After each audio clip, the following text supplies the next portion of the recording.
makukuha mo, kaya maging masaya ka. Kahit anong hirap na pagdaanan mo, kahit anong pagod, okay lang yun.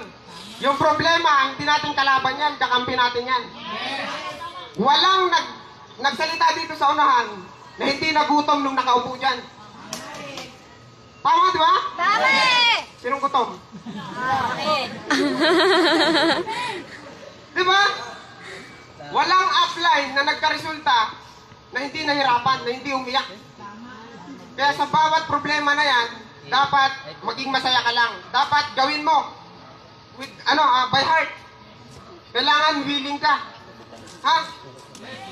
Willing ka nga na araw-araw kausapin yung mo eh. Diba? Dito tuloy sa negosyo natin na pwedeng magbago buhay mo, pati buhay ng pamilya mo. Tamad-tamad mo. Diba?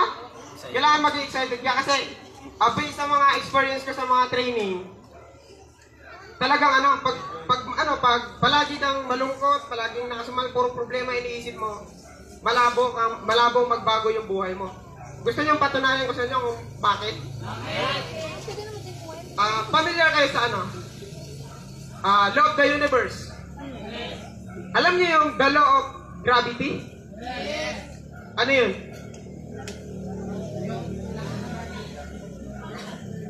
Science na yun. Yung spotlight na yan, pag natumba yan, syempre, saan babagsak? Sabi nung isa sa kanya daw. Kasi, di ba, mahilit niya yung gram. Ano pa? Law of attraction, di ba? Masyadong familiar tayo doon. Yes. O kaya maraming tao na kahit anong sipag, kahit anong tsaga, o diskarte na gawin nila sa buhay nila, hindi nagbabago yung buhay. Hindi nagbabago yung buhay ng pamilya nila. Nandun pa rin sila sa sitwasyon nila ngayon.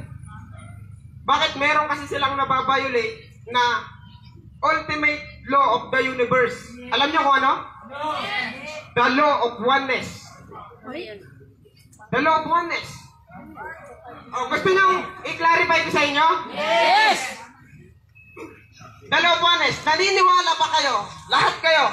Lahat na nakikita nyo sa paligid nyo, maliban sa may buhay or living things, naniniwala ba kayo na created by mind? Yes. So, di ba? Lahat created by mind. Yung damit mo, yung cellphone na yan, yung tripod, itong inuupuan nyo, itong kortina na yan, yung mga sasakyan, lahat yan created by mind.